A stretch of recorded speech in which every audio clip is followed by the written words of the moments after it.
All right, we are recording. I want to thank everyone for joining today. My name is Elisa Joseph. I'm the Director of Programs at the U.S. Black Chambers. And today we're going to be talking about navigating your cash flow as part of the Advancing Black Entrepreneurs program with Chase for Business. There'll be people joining us, so just want to let everybody know, just really happy to have you here with us. We will be sending out the presentation probably after this this session.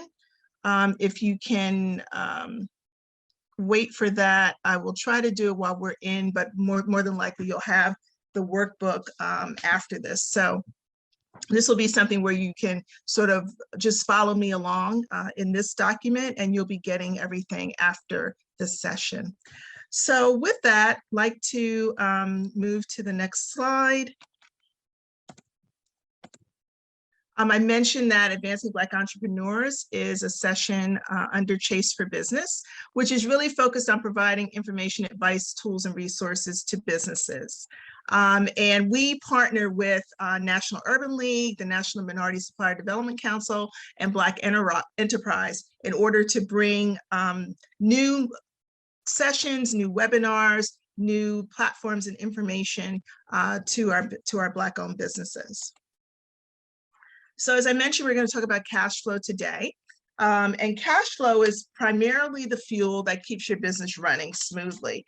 And when we talk about cash flow, what I want us to recognize is it really is about the cash that's on hand in your business. We're going to be looking at a few areas this time within cash flow.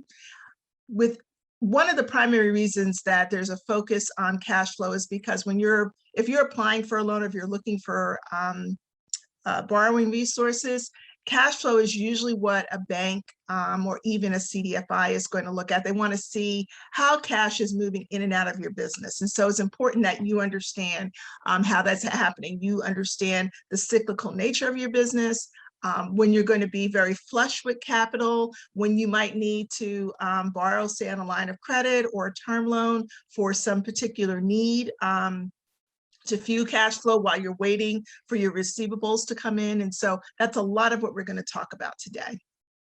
And so your business success is really geared on making sure that the cash is there when you need it. And that is primarily what we're going to discuss today in terms of you understanding what the nature of the cash is that comes in and out of your business, how it flows in and out, when it flows in and out, how you can potentially increase its flow and decrease expenses as needed so that you can schedule payments in a way that is much more amenable to how your business runs. So I have a quick survey. I would like to know, before we get started, how confident you are that you have cash to bridge at least 1 month of closure of your business. And as many of us know, that happened during COVID. And so this is really geared to kind of help you, if you're still having challenges with COVID, but help to move you through that and to get you a place of where you're thriving in your business. And so I'm going to launch this poll. And if you all can just let me know your thoughts on this, we'll give you about 30 seconds. And we're doing this to sort of get a sense of where everyone is that we're talking to today, so I can address issues on both sides. About 9 more seconds.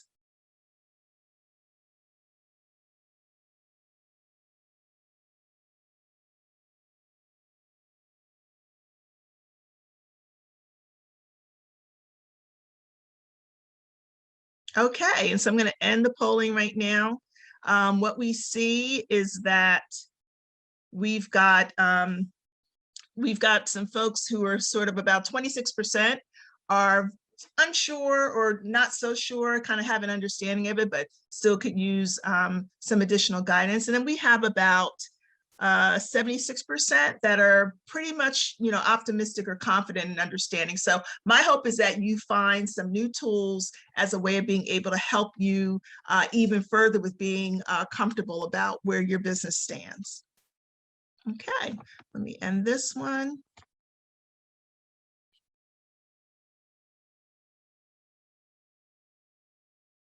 And so with that, we're going to move to the next slide.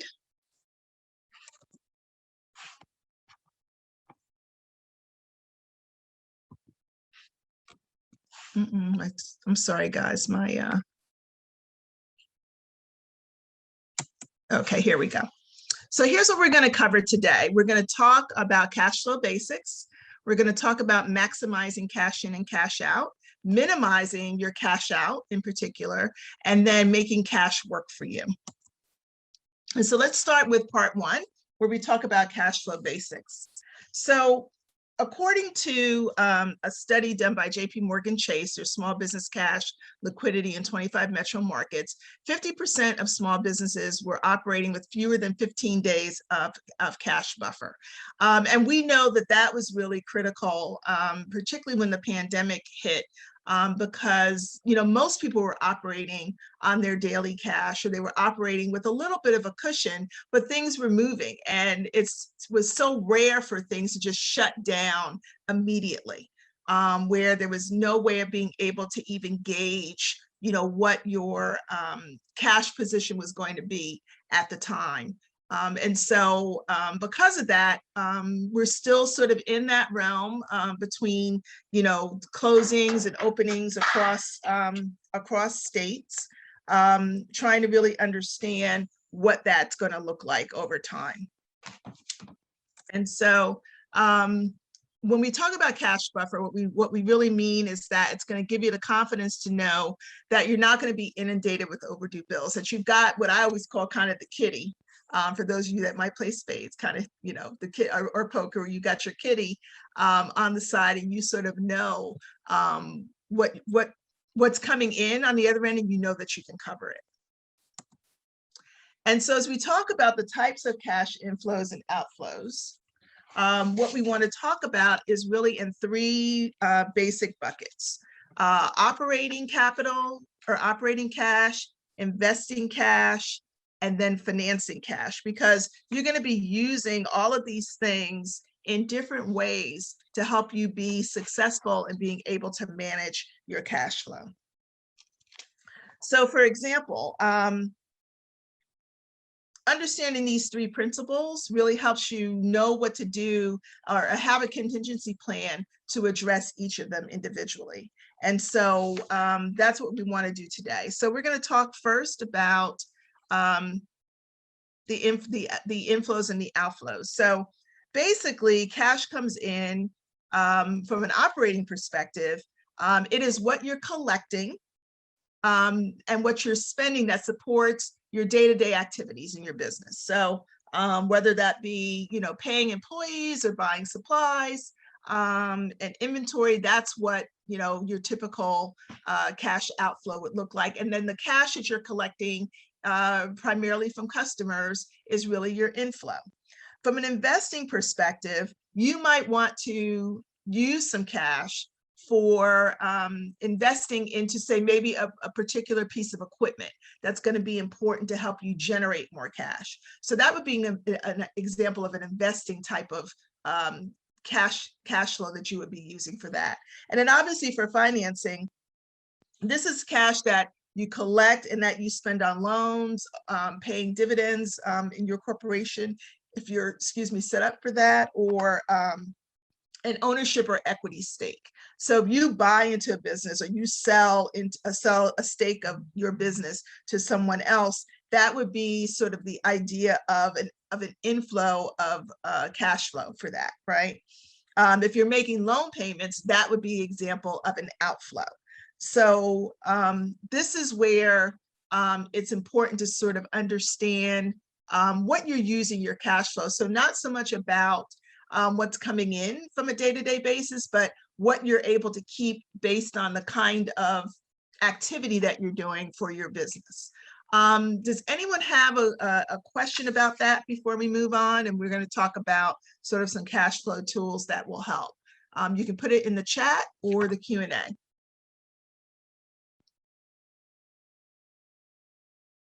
Just want to make sure that you understand this principle before we move on. Okay, seeing none, we're going to go to the next slide.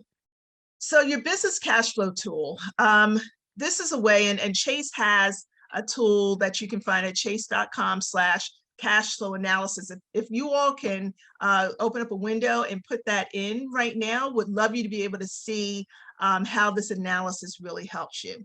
So this is a way of being able to look at a year of inflows and outflows that helps track your performance and helps you plan for your future. The tool lets you plug in numbers, and then it can run a bunch of scenarios for you that might that would sort of lean on what would happen with your business if you did this one day or if you did that another day. So it gives you a really good sense of how your business will function as a result of that. And so if you all can take a moment and sort of look at that, this is one of these tools that is really, really helpful to you understanding your cash flow situation. And as you can see in this tool, it starts first with operating, and it shows kind of you know, the income and stuff that's coming in, and then you move, you just kind of play with the numbers, and it gives you a sense of what it is that you'd be holding on in capital.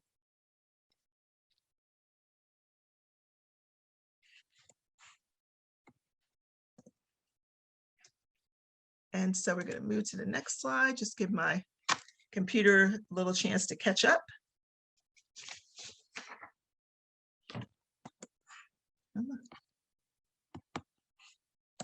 Okay, so here are your inflows, right? Inflows are really those things that come in based on, you know, how you're collecting your cash, right? So you look at what are kind of the sources of work that you're doing, or what are the products and services that you're selling that create an inflow of cash for you over the year. And so being able to understand, walking through that tool, again, playing with the numbers, putting in, you know, what reflects, you know, the type of inflow that you have, how frequently it comes in, when you deposit this cash, what the amount of it is. So again, giving you those scenarios to be able to work through what your inflows look like. And then again, outflows, same thing. Just as we showed what you would do with your inflows, you would manage the same thing with your outflows. And then you can kind of create these scenarios where you can add and you can compare the different scenarios that you have. So a very useful tool for you. So at the end of this, what you want to do is download or print your results, right? So that allows you to kind of come back and see whether or not you've aligned to what you said you were going to do, or if there were some changes. And again, you could always go in and update those numbers, you know, within this tool. So right here, what you see is sort of a summary.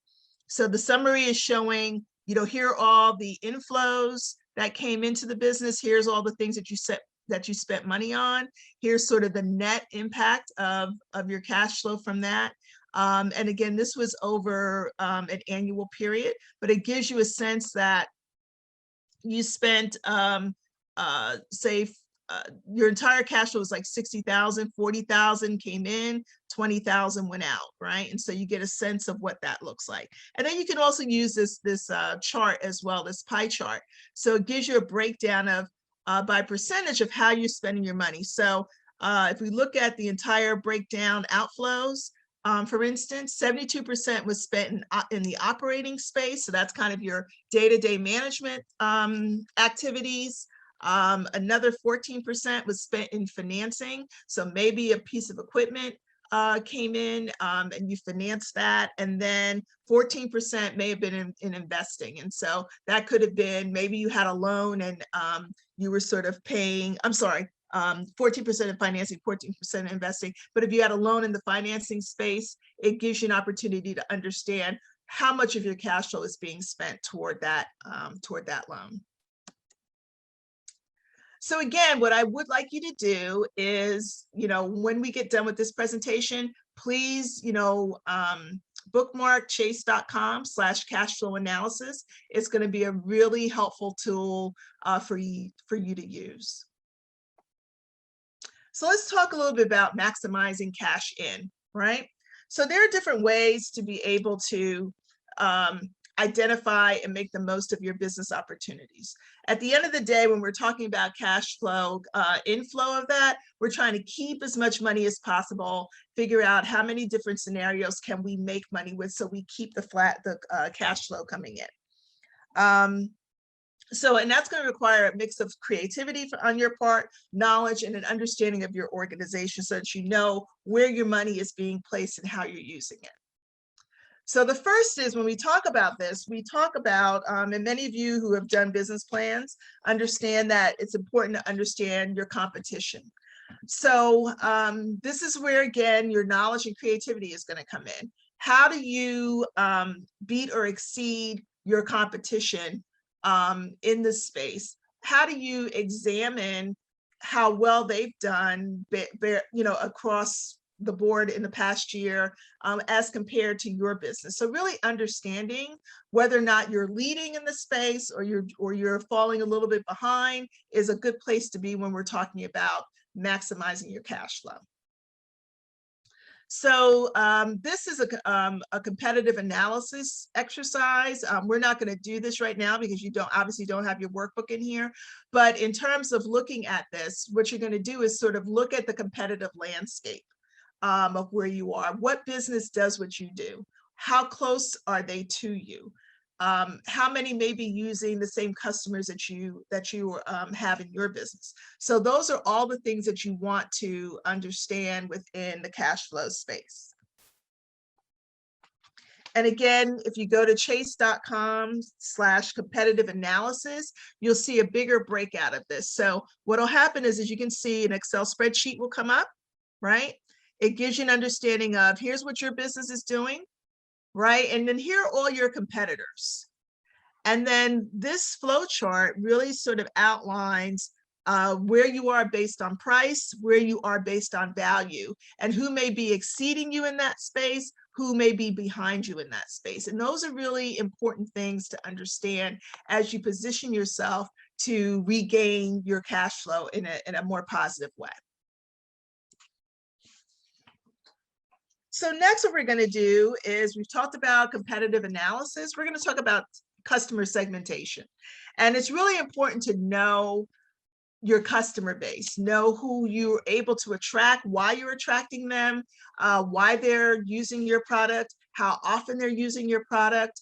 Are they new customers? Are they existing customers? How do they purchase? How frequently do they purchase? So these are all the things that you want to be able to identify as part of this exercise. So again, knowing your customers so that you can more strategically build loyalty and expand your customer base. At the end of the day, that's what it's always about. It's about, how do you grow your customer base, which in turn helps you grow your cash flow. So who are your customers? Really understanding this across 4 key areas is important. Who is your best customer? Who is your sustaining customer? Who's your lookalike customer? And who's your aspirational customer? So as you think about your best customer, what you want to be thinking about is, when they shop with you, they spend a lot of money. So how many people in your customer base typically fall into that category? Based on this best customer outlook, what sales goals can you set for them? So how do you determine how often or how frequently they're going to buy? And then in what ways will you reach out to them? So here's a couple of things. Let's just brainstorm this for a minute. A bookstore might have a middle-aged woman in the neighborhood whose children are grown. They've moved away. She may have grandkids as well. And every month now, she sends a bundle of books to her children. Notice that there are other women her age who shop at the store, and they also buy a lot of books. So this becomes one of these things where they are your best customer. You understand their patterns. You understand how frequently they're going to buy. And so how do you set goals for that? And then how do you also expand a way of being able to reach those customers? So what I'd love for you all to do is, I'll take a couple of questions at this time, or you all can throw out some ideas that helped you, if you think about how you're identifying your best customer based on, what is outlined here. So feel free to sort of throw it into the chat and we will review it. And I'll give you a couple of minutes.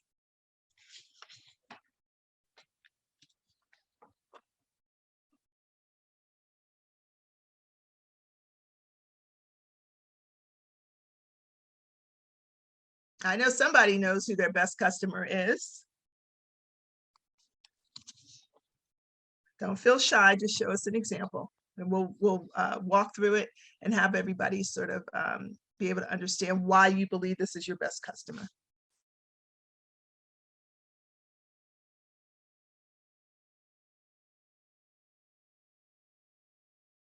Okay, let's see. So Frank, thank you so much for responding. So he's asking the daily customer for a restaurant. So when I think about that, and this is, I'm going to sort of go back a little bit in the day, kind of pre-pandemic. When I think about it, I think of, for instance, if you're open in the morning and you have customers who are, coming in on their way to work. They could be construction workers, they could be office workers, they could be sort of customers that are kind of in and around where you're located. If you're in a good space, if you're in a place like, New York City or another city location where you've got a bus that stops or a train that stops very close to where you are, those are kind of customers that you want to sort of be thinking about. Do they come in every day? And if they do, how do you keep them? Somebody's given us a tip. It's a good idea to measure your customers by measuring the number of transactions and the volume and the number of referrals. So again, for me, from a marketing perspective, I would be thinking about how am I going to reach those customers on a consistent basis? Do I have them, sign up? Do I have them follow me, on Facebook or on Instagram? You can still have people sort of, involuntarily do that kind of thing if you've got the right prompts in place for them to do that. And so, and then from there, if they are there special deals you're giving to people just for signing up to follow you, right? So those are all the kinds of ways that you want to be able to keep your best customers coming, keep them coming in and day out, or once a month, whatever that frequency may be, and then building on that to get other best customers to do or mimic the same behavior.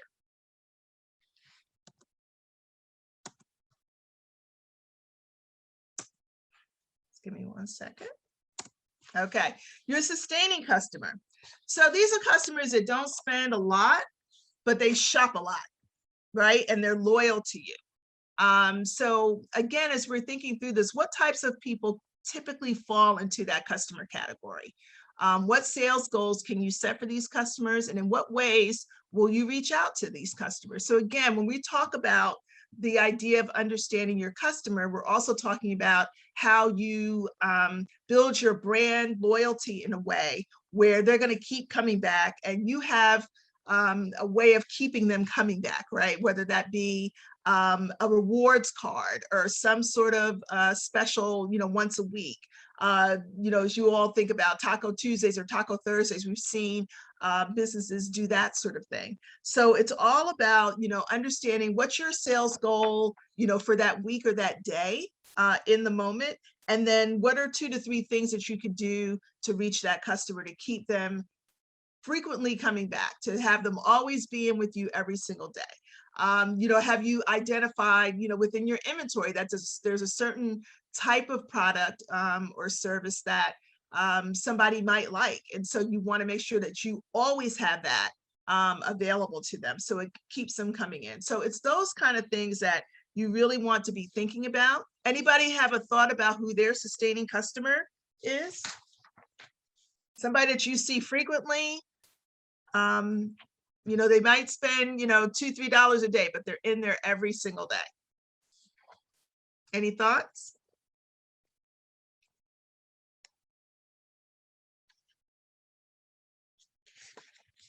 Don't be shy.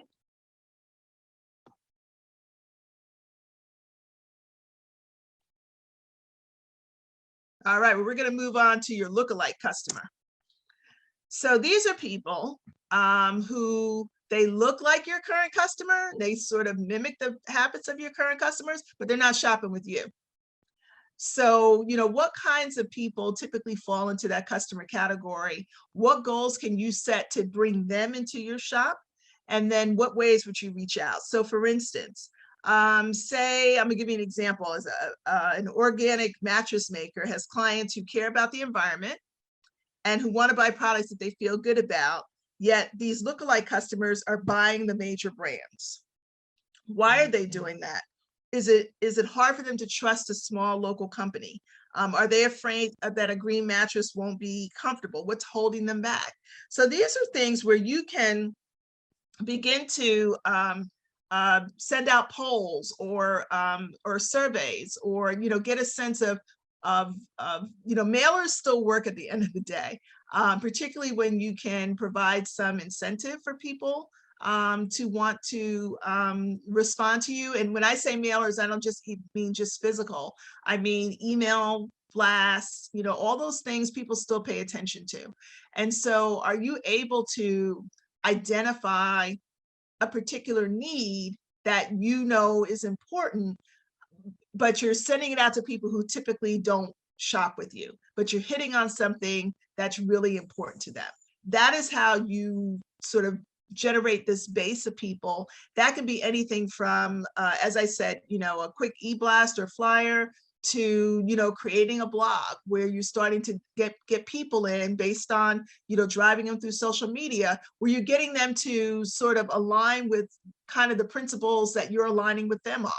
And that's going to make them more apt and more likely to begin to try and to test you out. And you follow that up with, you know, some sort of sale offering or discount that gets them into the store. You know, this takes obviously a little bit more effort, but it's worth it if you can get people to align to the values that you have as a brand. You know, I think that we all can think of companies that are like that. So if you all want to throw a few of those companies, you know, in the chat, that would be great. So think about those who have brands that people align to based on their values, and throw some of those in the chat for me, if you would. And then finally, we want to talk about the aspirational customer. These are folks who they're not currently your customer, but you want their business badly, right? You know that getting them is going to help take your business to the next level. So again, these same three questions: who's falling into that category? What sales goals do you set for them? And in what ways would you reach out to them? Got some folks at the Breakfast Club in Houston called The Station, that folks that has one of those lookalike customers in it. So again, if you all can just kind of use the chat as a way of chiming in, that would be great. But all of you also know these people that you aspire to get. You want them to buy your products.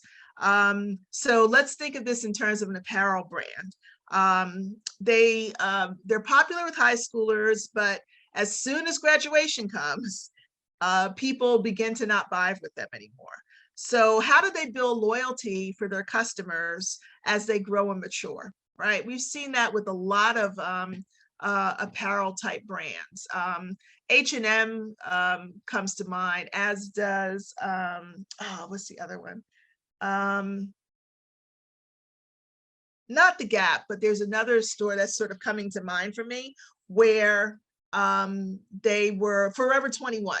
Forever 21 to me is that brand that started out really appealing to teenagers.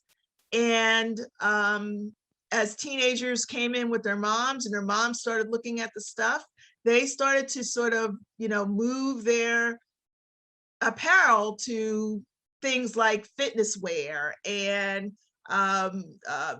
you know, blouses that could be, you know, used for work. It became, let's go beyond just, you know, going to school type of apparel.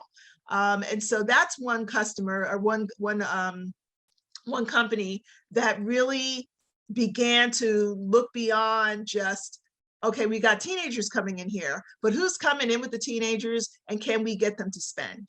And that model, I think, really worked very well for them.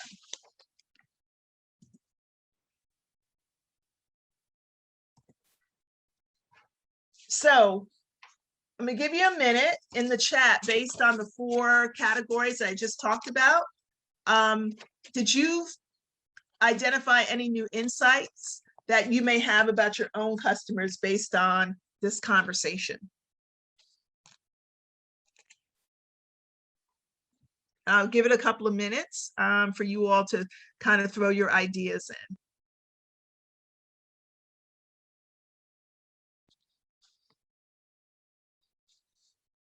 And again, don't be shy. I know you all are thinking about it. So throw in there what you think your current customer base might be looking like in terms of what we just talked about, and any insight that you may have gleaned from this discussion. I'll give you 10 more seconds.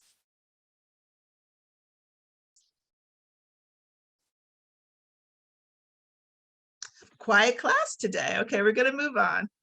I'll get you talking in a minute. All right. So we've talked about identifying customers. Now, what do we want to do? We want to segment them. We want to understand the value of segmentation. So, you know, a lot of what I talked about a little bit earlier was around kind of marketing and tailoring your messaging, tailoring your communications, rewarding loyalty. You heard me talk a little bit about, you know, reward cards or discounts and the like. And then always, always, always identify new audiences. That's how you grow. That's how you gain, you know, additional dollars. That's how you increase your cash flow. At the end of the day, you know, what you want to be able to do are things like bundling items or services so that you can deliver at a little bit of a higher price point. Think about, you know, discounts. If a customer places a big order, you know, do you give them 10% off for doing that with you?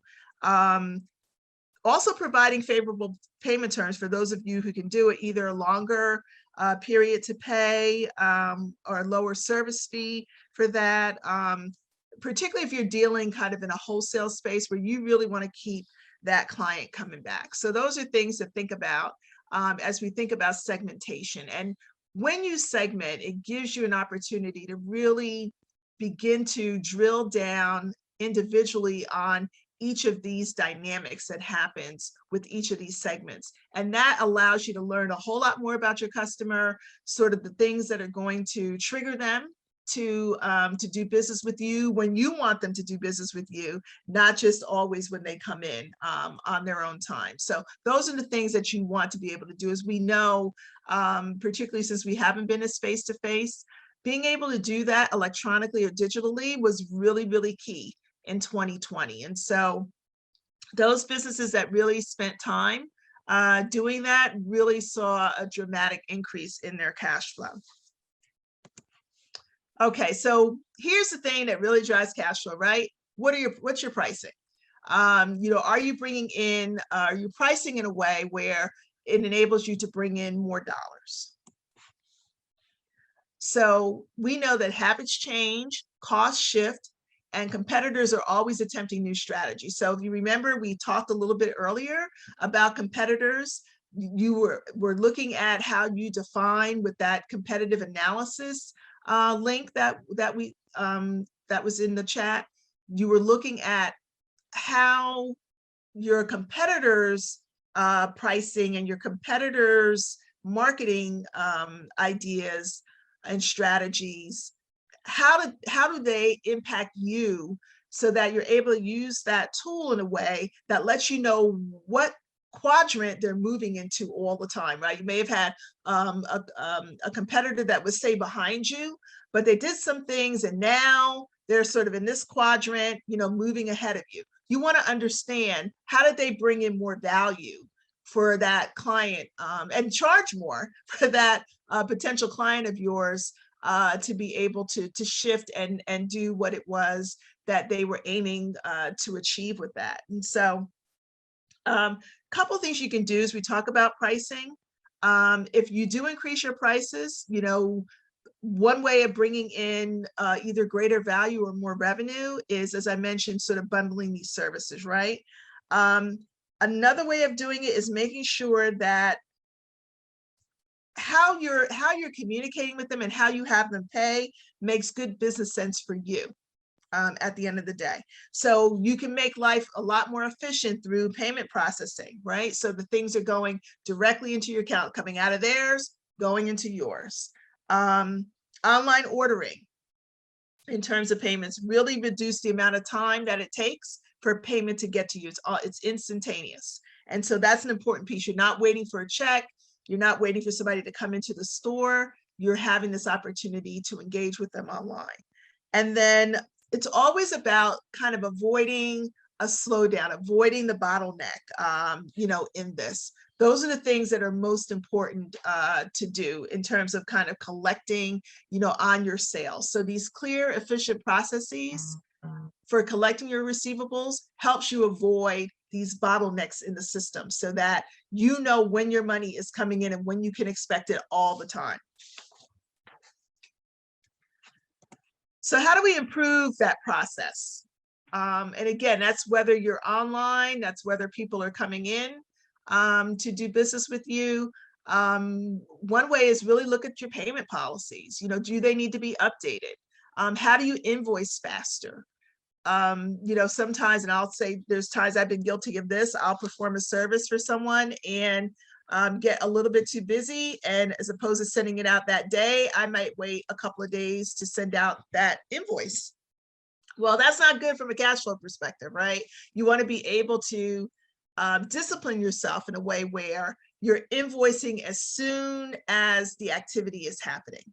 How do you monitor and follow up on your accounts receivable? So making sure that you're keeping great tabs on it and you know exactly, for instance, say you give a client, say you give them 30 days to pay you, but maybe you give them a discount for paying you on the 25th day or the 15th day, whatever that might be. How do you tickle them to let them know, you know what, if you pay me on this day, I'm gonna give you like 10% off for doing that. Those are ways that you're able to kind of help people generate, help you generate more dollars more quickly. The other thing is really looking at your bank accounts to determine if the money is being deposited in a timely manner. And then just kind of keep looking at it, continually reevaluating, using these tools, these online tools that we've just given you to really determine how quickly you can make your cash come in. So here we go. Do you all have a creative approach to generating revenue that you'd like to share? Is there something that you're doing differently that you didn't do pre-pandemic that the pandemic helped you discover, and it's going to be kind of that key to helping you move forward and thrive in what I'm calling the new economy? Any thoughts?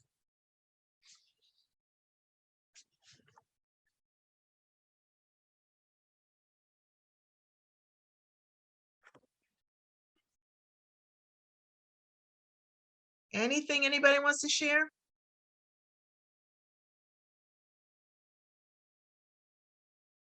Okay, I'm going to come back because I'm going to open it up so I can hear some voices in a minute. Next, we're going to talk about a client, Luminary Displays, whose disorganized invoicing led to payment delays on a big contract that they had, so much so that they almost ran out of cash.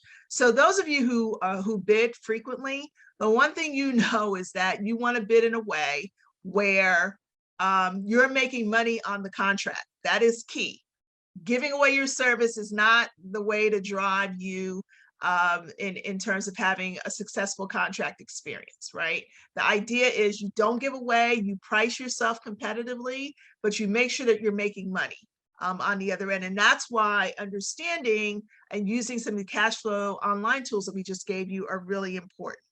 So let's talk a little bit about Luminary Displays. Martin Blount is the owner, and this company installs video screens.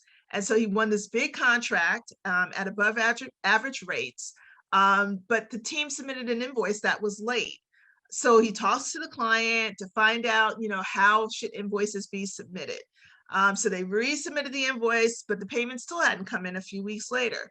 When he went back to the client, he found out that the team had not entered the information correctly into the system, and also had not responded to any of the alerts that they were getting within the system. So now he's at a point where they're running out of cash because he's got to make payroll. He's got things he needs to do. So his team then went back, filled in these missing fields, and the payment came in just before payroll was due.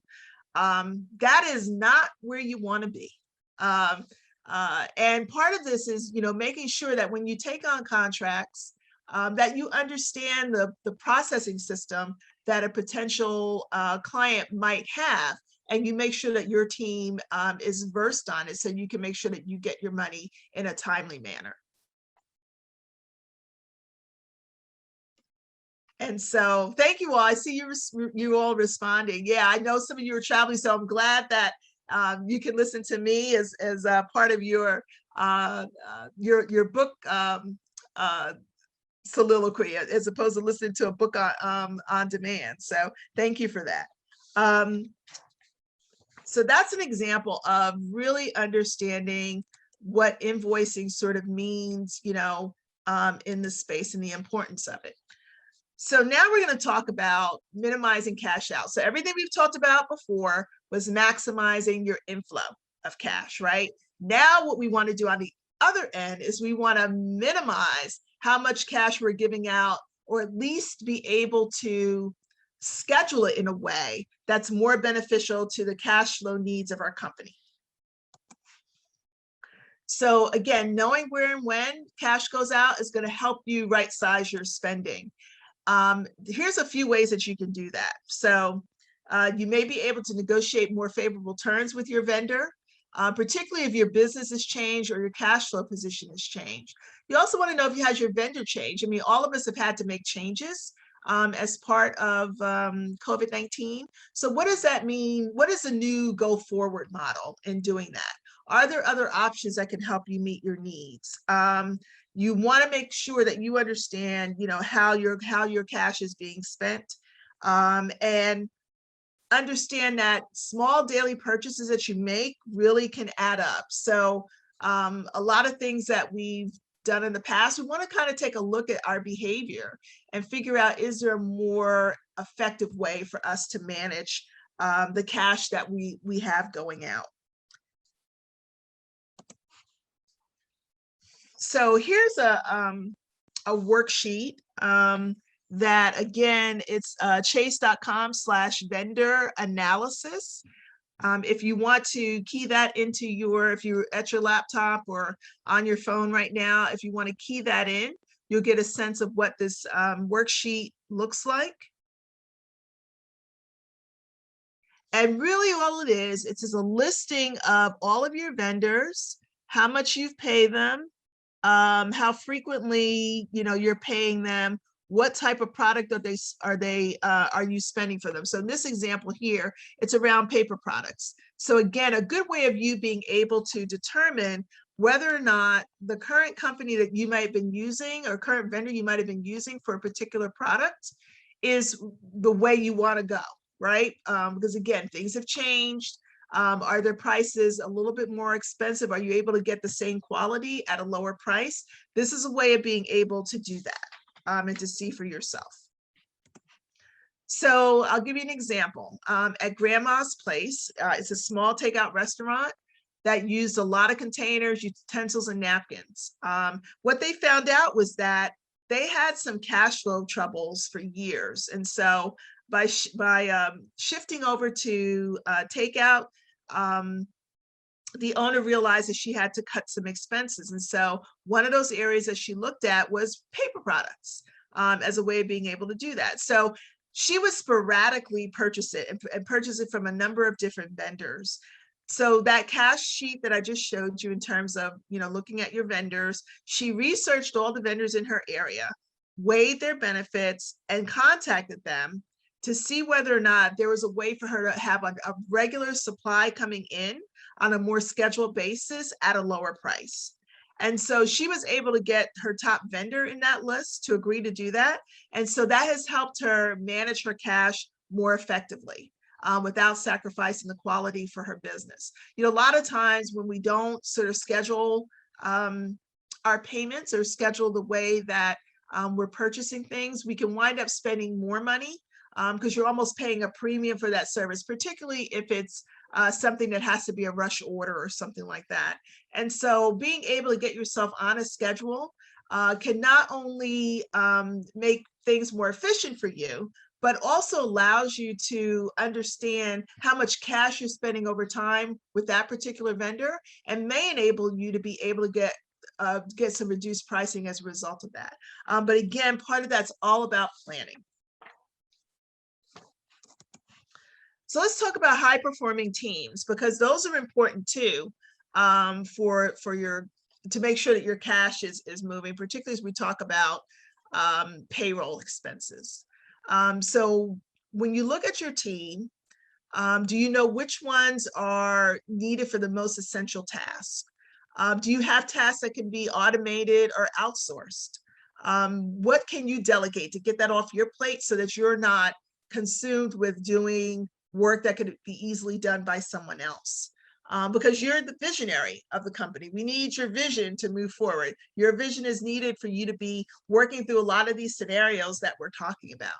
Are there gaps that can be filled by a contractor or an intern? And then is seasonal staffing an option? We do know businesses, right now we can talk about it more in kind of the food industry in particular, but even if we think about, construction, there are times of the year where, the spring and the summer are more apt to have construction workers than maybe the fall and the winter. So, those are where you see, huge influxes of employees come in a space and then sort of move out. So that's a way of being able to manage your cash flow, because payroll alone can account for 70% of your business expenses. So that is something that is really, really critical for you to understand how things are working. The other thing might be that, in order to create a high performing team, there might be a few tasks where if you trained your workers, they could handle those tasks for you. So investing in training, investing in, restructuring some things in the business where maybe you're bringing in a digital solution, or looking at incentives as a way of being able to increase sales, to expand your profit margin, are some ways that you can go. And then let's talk about real estate, because again, this is all about identifying those areas that either are draining cash, or if you decide that you're going to invest or have equity in something, actually impacts your balance sheet in a way that is very positive. So do you own the space that you're in, or do you currently rent? If you are renting, can you renegotiate your lease? I think, or we know for the pandemic, a lot of businesses closed, or at least closed their physical locations for a while. Now things are starting to come back. But in that, there may have been some need to negotiate leases. I did work with a couple of clients, for instance, that had issues around their lease. We helped them find, some legal support, as well as really rethinking, did they need to be in that space? And if so, how would they catch up on their rent? What would they need to do? So these are all the things that you need to be thinking about. It's always the time to re-examine sort of where you are. So where you are currently, is that giving you the most traffic that you possibly could need? Is it delivering on what you need right now? Downtown space might look really great right now. Maybe it's not a good idea. So those are things you need to think about. Has your bargaining power increased recently, where you might be able to renew a lease and get more favorable terms? Those are things that you need to think about. This is one thing that I always think is important for owners to think about. Should you buy your place or rent it? Have you looked at whether or not owning your space would be cheaper than renting your space? Now, it might require some upfront investment, equity capital to go into it, but there are so many programs out there. One of the things that a program I don't think gets used quite enough is the SBA 504 loan program, which allows you to not only acquire a space, allows you to renovate that space, usually gives you a 30-year term, a lower down payment amount, and lower interest rate. So you can't go wrong in any of those categories.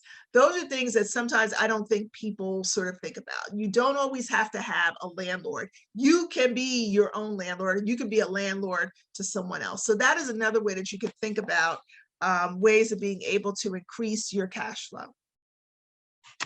So spending on inventory. We talked about this a little bit earlier. You know, at the end of the day, you want your inventory to be moving. So, you know, if you sort of go back and look and see if you've got some things sort of pre-pandemic that you didn't get rid of during the pandemic, is it time to write them off? Is it time to sell them at a deep discount just so you can get rid of it? So it frees up some cash to come back to you. That's the most important thing, is understanding the ratio of what you keep in inventory vis-a-vis how much is tying up in your cash. There's inventory management software that you can use that can help you determine that. But also just, you know, track how much of your inventory is going out, how quickly you have to replenish it. That's going to give you a good understanding of how much cash you're using, how often you're using it, and how frequently you need to use it.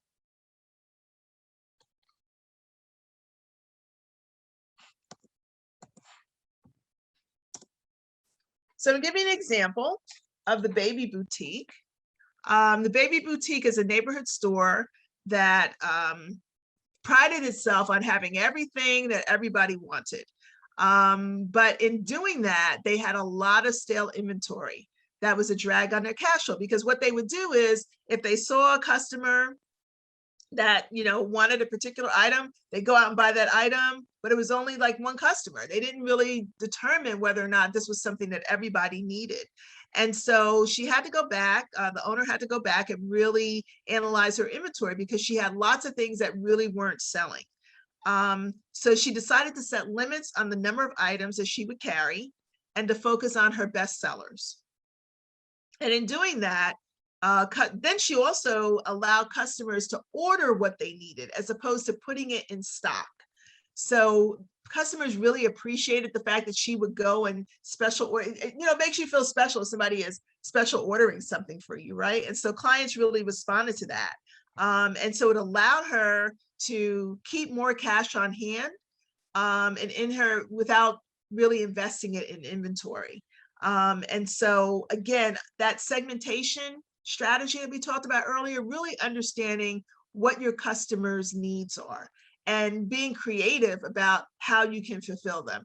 Everything doesn't have to be ready on hand. There are things that you can, you know, order if needed, or provide a different type of service around something that will be just as important to the customer and keep the customer with you because you made them a VIP of sorts and made them feel special. So we're going to talk a little bit about marketing, just focus your marketing spend on initiatives that are most likely to deliver. And that means, you know, things like this example for Work Time Furniture, where they had this new packaging and unboxing campaign. Generated a lot of buzz, but he decided that he wanted to sort of move beyond and really make this campaign go viral based on people unboxing his product. So he worked with designers to make a box that reduced waste and looked great in the process. And then he needed to use up his current box inventory. So that gave him a new campaign called Open Time. That generated a lot of buzz. And then the new customers enjoyed the experience of unboxing, you know, their product. And so again, another way of just being creative, and being able to ensure that not only was it creating buzz, but people were going to buy as a result of that. And so we're going to come to a close on this. What I do want to do is begin to kind of open it up for some discussion. So let me move to the next slide. Recognizing how money moves through your business has never been more important. I think we've all seen that in terms of how you make money work for you. So let's sort of, I'd love to take a few questions if needed, and if you could raise your hand, I can let you speak as part of this process so we can hear you and hopefully see you and get your question answered. So I'm going to open it up. Just raise your hand, or put your question in the Q&A so I can track it.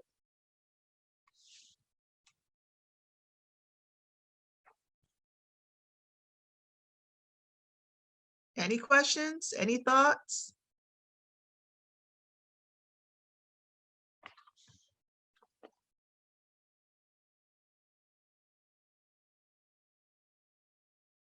Give you a couple more minutes.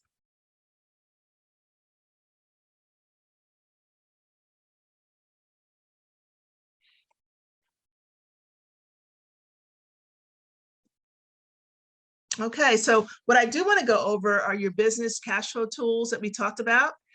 So chase.com/cash flow analysis, really, really critical. I would advise once you get off this call to go take a look at that. I think it would work very well for you. And then we're going to take this final survey of how you're feeling, if you're feeling more confident about your ability to manage cash flow. If there's some things that you may have already known, that you can let me know so we can tailor this more directly. Things that you would want to know, feel free to sort of put those in the chat, but I'm going to launch the poll.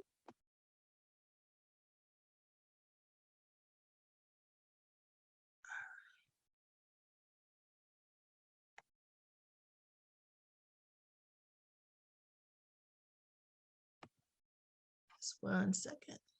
Okay, here we go. Okay, after this course, do you feel more confident about your ability to manage cash flow? So no, not sure, a little, and yes. And so would love for you all to, I'm going to launch the poll now, give you like a minute to complete it. And then we'll open it up for some questions.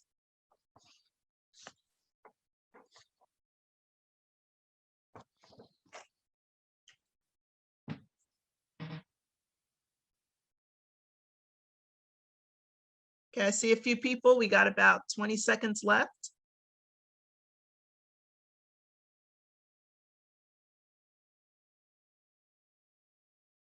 Anybody else?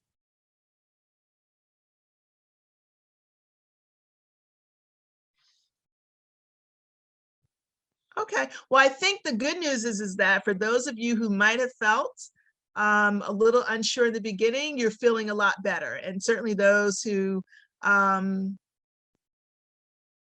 were somewhat confident are feeling very confident now. That's a great thing. So I would love to open it up for you all to ask any questions if you have any.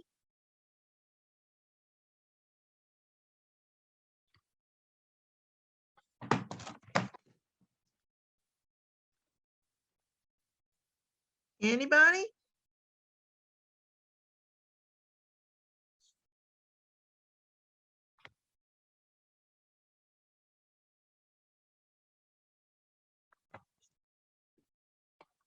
Okay, so I'm going to thank you all for being here. I know some of you are traveling while you're listening to this, and I really do thank you for tuning in. Oh, I got a couple of people. Let's see what we have.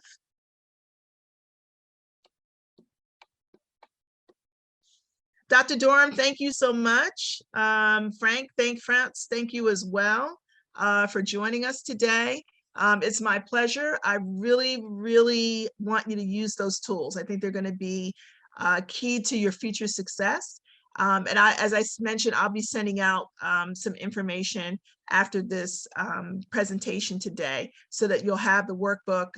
Please feel free to go through that, do some of the exercises that are in it, and feel free to send any questions that you have to programs@usblackchambers.org.